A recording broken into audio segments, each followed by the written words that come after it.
Steel plant ప్రైవేటీకరణ వ్యతిరేకంగా ఈరోజు మీ నియోజకవర్గంలో జరిగింది. నియోజకవర్గం అంటే మీరు ఉండే నియోజకవర్గం గాజువాక.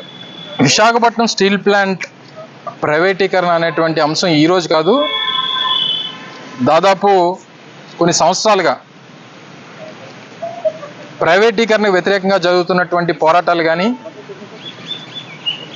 లేదా ప్రైవేటీకరణ అనేటువంటి అంశం మీద ఉమ్మడి తెలుగు రాష్ట్రాలకు సంబంధించినటువంటి ప్రజలు ఏ రకంగా ఒక సెంటిమెంట్గా తీసుకున్నారు అనేటువంటిది మనందరం చూసాం. ఇదేదో ఒక నియోజకవర్గానికో, ఒక ప్రాంతానికో, ఒక జిల్లాకో సంబంధించినటువంటి సమస్య కాదు. ఇప్పుడే పెద్దలు బొత్స సత్యనారాయణ గారు కూడా మాట్లాడడం జరిగింది.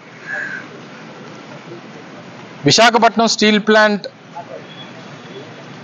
ఏ పునాదుల మీద వచ్చిందో, ఏ పునాదుల మీద ఈ ప్రాంతానికి ఈరోజు విశాఖపట్నం అంటే ఉక్కు నగరంగా పేరుగాంచిందో మనందరం కూడా చూసాం. దానికి ఎంతమంది బలిదానం జరిగిందో, ఎన్ని పోరాటాలు జరిగినాయో, ఎన్ని సంవత్సరాలు దశాబ్దం పాటు ఏ రకంగా పోరాటం జరిగిందో, అప్పుడు ఉన్నటువంటి కేంద్ర ప్రభుత్వాన్ని ఏ రకంగా మెడలు వంచి అప్పటికే ప్రపంచంలోనే అత్యంత శక్తివంతమైనటువంటి నాయకురాలుగా ఉన్నటువంటి ఇందిరాగాంధీ మెడలు వంచి సాధించుకున్నటువంటి స్టీల్ ప్లాంట్ ఈరోజు ఈ కష్టాల్లో ఉంది అనేటువంటి పరిస్థితుల దగ్గర నుంచి ఈరోజు ఒక గొప్ప అవకాశం.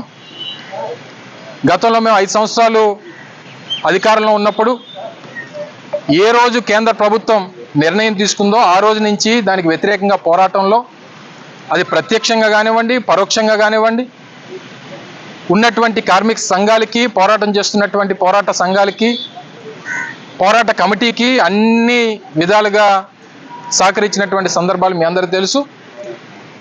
ప్రజల సమక్షంలో అనేక వేదికల మీద కూడా నేరుగా ఆ రోజు కానీ ఈ రోజు ఉన్నటువంటి ప్రధానమంత్రి నరేంద్ర మోదీ గారిని రాష్ట్ర ప్రజల పక్షాన దీన్ని ప్రైవేటీకరణ చేయడానికి వీల్లేదు అనేటువంటి విషయాన్ని కూడా చెప్పినటువంటి సందర్భాలు, ఆ రోజు ముఖ్యమంత్రిగా జగన్మోహన్ రెడ్డి గారు చెప్పినటువంటి విషయాలు కూడా మీ అందరికీ ఈ సందర్భంగా గుర్తు చేస్తా ఉన్నా.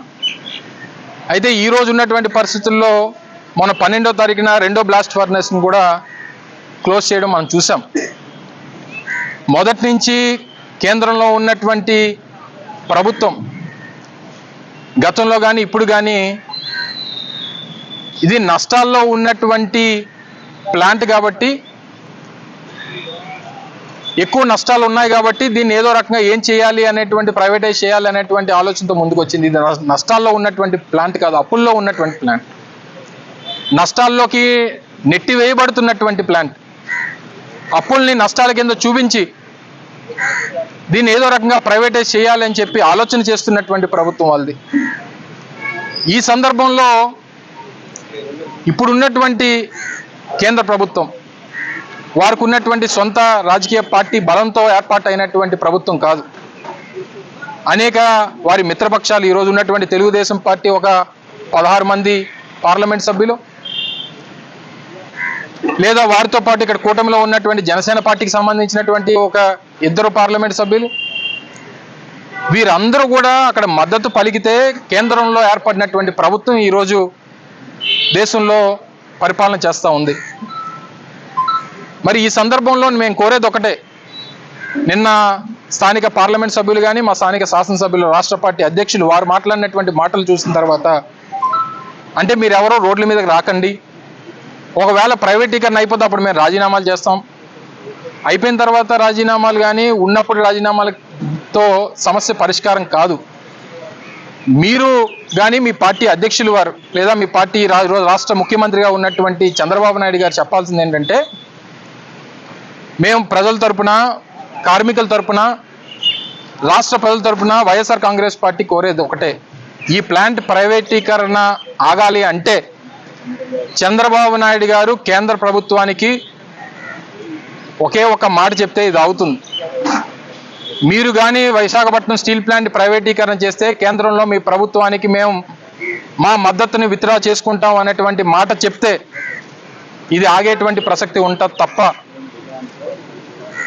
అంతా అయిపోయిన తర్వాత మేము రాజీనామాలు చేస్తాం, మేము రోడ్ల మీద కూర్చుంటాం, మేము పోరాటాలు చేస్తామంటే ఇది ఆగేది కాదు, జరగదు, జరగబోదు అనేటువంటి విషయాన్ని కూడా ఈ సందర్భంగా మీ ద్వారా తెలియజేస్తూ, వైఎస్ఆర్ కాంగ్రెస్ పార్టీ స్టాండ్ నిన్న కానీ, ఈ రోజు కానీ, రేపు కానీ, ఎప్పుడన్నా ఒకటే, ప్రైవేటీకరణకి వైఎస్ఆర్ కాంగ్రెస్ పార్టీ వ్యతిరేకం వ్యతిరేకం వ్యతిరేకం అనేటువంటి విషయాన్ని మొదటి నుంచి చెప్తూ వచ్చాం. దానికి కట్టుబడి ఉన్నాం.